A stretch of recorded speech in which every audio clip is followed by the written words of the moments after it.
The Lunchtime News now on BBC One Northern Ireland with Jane Hill in London and Catherine Morrison in Belfast.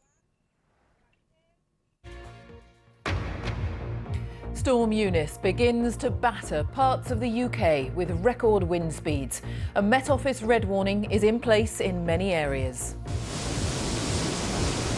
Schools are shut, transport is disrupted, and people are urged to stay at home. I don't know what the actual wind speed is, but you can barely stand up in it. I'm literally at a 45-degree angle. It's crazy. There is major disruption on roads, as well as to rail services and at airports. We've only issued 16 red warnings, so they don't come along very often. Yet to have two in place at the same time is exceptionally rare. We'll have the very latest from across the country on the impact of Storm Eunice. And the other main stories here this lunchtime. As Russia carries out military drills in the Black Sea, world leaders meet in Munich for a security conference, with the Ukraine crisis top of the agenda. Health leaders call on the government to keep offering free lateral flow tests as the country moves towards the next phase of living with COVID. And Team GB's women curlers are in action this lunchtime at the Winter Olympics, hoping to bring home a medal. And on BBC Newsline, the Irish President Michael D. Higgins criticises politicians for segregated schools here. And a yellow weather warning for snow and travel disruption as Storm Eunice arrives.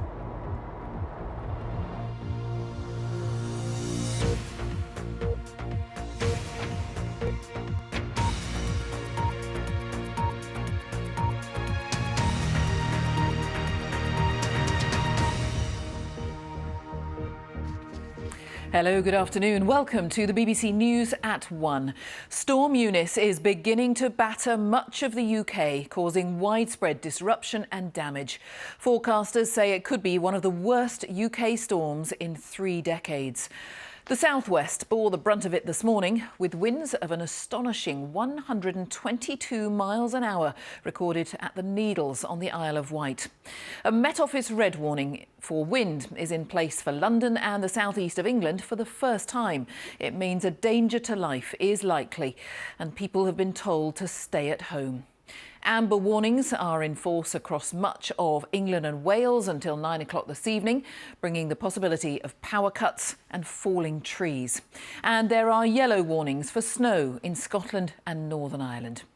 Rail services, ferry journeys and flights have been cancelled, schools are closed and thousands of homes are without power. Our correspondent Simon Jones looks first at how Eunice is affecting us so far. We were warned. As forecast, Storm Eunice swept in this morning, battering the coastline in South Wales and in Cornwall. A red warning meaning a simple message. The storm is so severe that lives are at risk. I don't know what the actual wind speed is, but you can barely stand up in it. So I'm guessing it's 80, 90 miles an hour on top of the cliff. It's caused power cuts, forced hundreds of schools to shut and businesses to close. Red warnings are very rare. Since we changed the warning system to make it more impact-based in 2011, we've only issued 16 red warnings, so they don't come along very often. Yet to have two in place at the same time is exceptionally rare. Oh my gosh, it's falling over. Oh my gosh, whoa, oh my gosh. Gusts strong enough to bring down this tree in Gloucestershire. It's not just the wind that's causing the worry. Snow has been falling. It's led to difficult driving conditions in County Durham. Yellow warnings are in place for much of northern England, Scotland and Northern Ireland. At this traffic control centre in the West Midlands, they've been monitoring the roads. It feels like we've got less breakdowns than we normally have on Friday, so people are heeding the warnings. However, strong advice, there won't be a good time to drive today with these horrible weather conditions. So please don't be tempted to get involved in a rush hour later today, because there won't be a good time to drive. It is not safe to drive. This flight into Heathrow Airport had a bit of a bumpy landing. Many others have been cancelled. Rail companies have been advising people not to travel, and large parts of the network have been shut anyway. But if people do need to travel, they should first of all be prepared for very long delays and secondly, check with their train operators that their train is running. But in common with other agencies, our strong advice is not to travel. London and the southeast of England are facing an unprecedented situation. The Met Office don't issue red weather warnings as a matter of course. The first time ever in London. Storm Eunice is the worst storm we've faced in 3 decades in London. It's really important you err on the side of caution. Weather warnings remain in place until tonight, but even then, that won't be the end of the story. I don't want to be the bringer of gloom and doom, but today, as serious as it is, and it is really a serious, severe event today, but on the back of this, we've got more rain coming, so there could be possibilities of further flooding as the week pans out. So let's get today out of the way first, then let's make sure that all of our infrastructure, all of our defences are still in good shape to be able to deal with whatever might come for the rest of the week. The battle with the elements is far from over. Simon Jones, BBC News. Well, Wales has been battered by wind and waves. There are no trains running anywhere across the whole of Wales. That's the first time that has happened, and people are being advised to stay at home.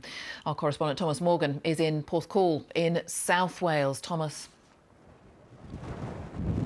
Well, Porthcawl is no stranger to stormy weather, but seldom has the wind been so strong across South Wales, reaching up to just over 90 miles per hour at times this morning. The red warning has now passed, but it's still fairly blustery here this morning. Some people took the dramatic steps to walk over to the lighthouse station to get those dramatic pictures when high tide and that red warning did coincide just before 8 o'clock this morning.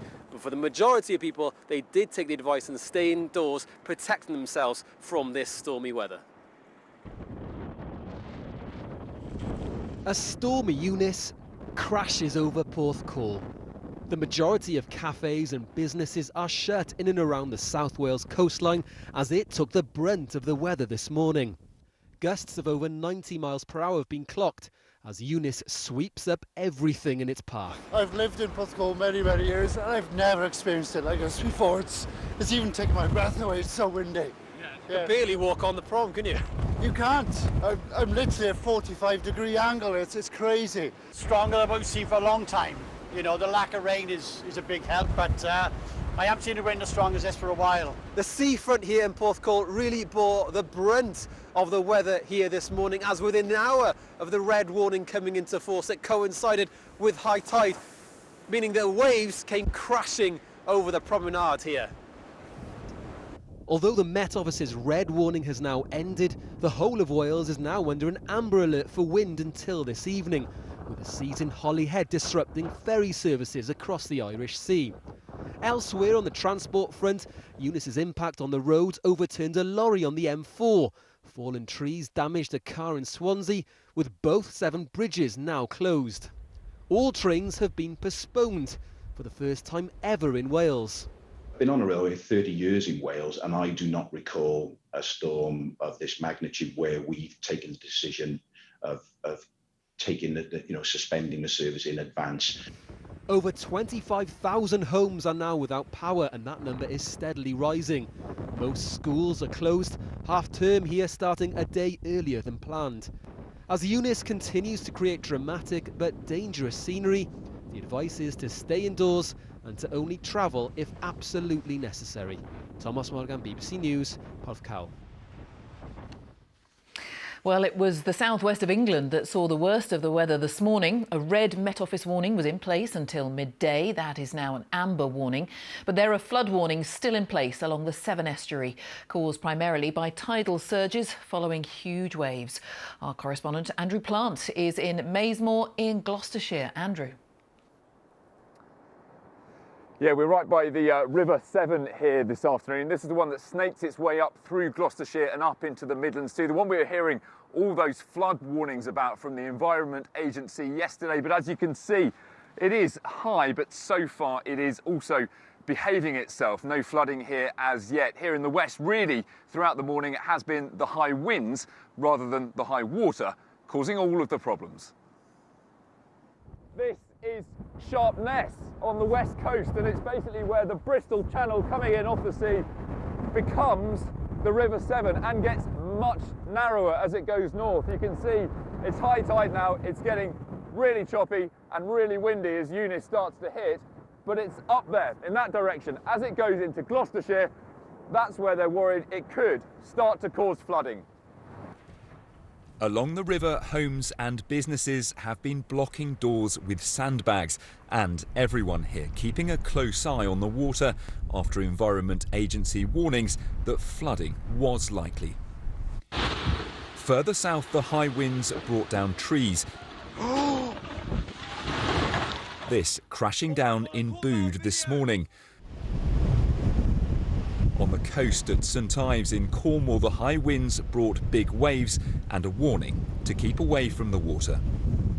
It's still very dangerous. The winds are still gusting away. You know, as I said, we're up to hurricane force at the moment, and it really is getting quite... I think we're now coming to the eye of it, to be fair. Others had to leave their holiday caravans and take shelter inside. We don't know yet if our caravan is okay. It could still be there, or it could be a pile of rubble. It's one or the other, and we're not allowed back on site. So I think it's going to be another night in the hotel. Eunice arrived later than expected. Many hope the threat of flooding may now be receding, but the storm has so far left a trail of destruction behind. Andrew Plant, BBC News, Gloucester. Well, in a moment, we'll get the very latest on the situation in the capital with Sancha Berg and on the government's emergency Cobra meeting with Helen Catt. First, though, let's cross to Dan Johnson. He's in Stainmore Summit in the Pennines, where it certainly looks like snow is the issue where you are, Dan.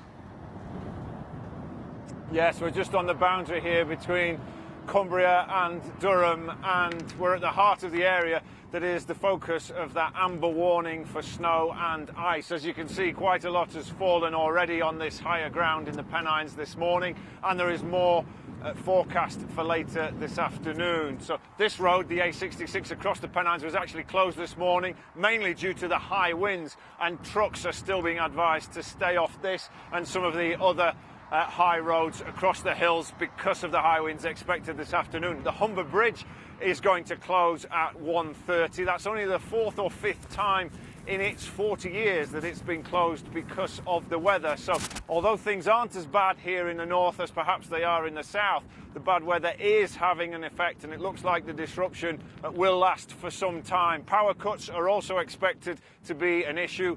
Northern Power Grid said that it did manage to reconnect yesterday all those households that had been affected by Storm Dudley, around 20,000, but they are braced for more trees to come down, affecting more power lines, putting more people into darkness without electricity, perhaps tonight into tomorrow. So the disruption could last through the weekend. We've seen the gritters out on the roads trying to keep routes open. All right, Dan, many thanks. Dan Johnson there. Let's talk as well to Sancha Berg at London's Paddington Station. I've lost track of the number of mainline stations that are putting out warnings and talking about disruption, Sancha. Yes, that's right. And the boards here at Paddington Station, as elsewhere, really tell the story of this storm's approach. So when I arrived this morning, there were no trains to Wales. Trains to the west of England were delayed, but they were cancelled as the day continued. And currently, those boards are completely empty. And as you can hear, we're getting announcements all the time. There are going to be no trains out of Paddington for the next 4 hours because lines have come down. And that level of disruption is repeated as other mainline stations, southeastern services are being suspended, southwestern as well, and many other forms of transport. Air travel is disrupted, other forms of travel, there are warnings out there. So this is the effect as the storm hits the capital. There is an awful lot of disruption, and travel, certainly here from Paddington, is unlikely to get back to normal for quite some time. Sancha Berg, very noisy Paddington Station. Thank you very much. Let's also talk the politics of all of this. Our political correspondent Helen Catt is at Westminster, and there's another emergency Cobra meeting, Helen. Yeah, getting underway around about now. That's the government's emergency committee, COBRA, made up of ministers and officials, different ones depending on what they're talking about. Now, while the response on the ground is being largely driven by those locally coordinated groups of councils, emergency services, power networks, the Environment Agency, government departments are in very close contact with them, monitoring what is happening. Now, I've been speaking to people in some of those government departments this morning. One told me that so far things were panning out pretty much as they had anticipated. The main impacts are pretty obviously they expect to come from those extraordinarily high winds that we're seeing across different parts of England. They are still concerned, though, about the possibility of flooding, as you heard earlier, along the tidal River Severn. Also, the possibility of severe coastal flooding in Wales. Now, a lot of preparatory work was done yesterday. We're told things like putting in place high-volume water pumps into strategic locations so they can be moved around where they're needed more quickly. So we'll have to wait to see how that planning has panned out today. Some opposition parties, the Liberal Democrats, are calling for the government to come up with a package of support measures for those who are affected. I think we'll expect to hear, we think, from government perhaps later this afternoon. All right, Helen, thank you. Helen Catt, our political correspondent. Well, let's just try to take a breath and assess exactly where we are this lunchtime. BBC Weather's Nick Miller has joined me. So dreadful for so many people in different parts of the country. Nick, what is your assessment of the coming hours? Everything we've talked about so far on the programme, everything we've heard about tells a story of the strongest, most damaging gusts of wind associated with Storm Eunice moving from west to east across the southern half of the UK, and now very much in this Met Office red wind warning area, including London. I know we heard about that gust of 122 miles an hour on the Isle of Wight, a very exposed site. We're now getting gusts of 70 to 80 miles an hour at Heathrow and Gatwick airports, and I think the stories of damage and disruption are just going to expand now over the next couple of hours when we're very much in the thick of it in this zone here. There are people who woke up in the southeast and thought it's not too bad so far today. It was always going to get worse before it got better, and it's exactly what's happening at the moment. Remember, of course, we have this much wider amber wind warning area you talked about earlier. Again, the strongest winds are transferring eastwards across this area as we speak, and this continues into this evening. The storm's out of the way tonight, but still for several more hours, these damaging, danger to life gusts of wind. You may have heard talk about perhaps of a sting jet associated with this system. Some computer predictions were suggesting that's possible. It's a narrow zone of very strong winds on the southern flank of the low pressure system. I've seen no evidence of that yet, and regardless of the meteorological intricacies of this, we're very much experiencing these damaging danger to life gusts of wind right now, and will be, Jane, for several more hours to come. All right, Nick, thank you so much. Nick Miller, who will be back with the usual weather forecast at the end of the programme, I should say. But to keep up to date generally with the situation wherever you live, you can get much more information, of course, on your BBC local radio station. You can find details of your closest station at bbc.co.uk/sounds. And to keep up to date with the picture across the country, head to bbc.co.uk/news. We will have live updates on that webpage throughout the day. Right now, the time is 18 minutes past 1. Our top story this lunchtime.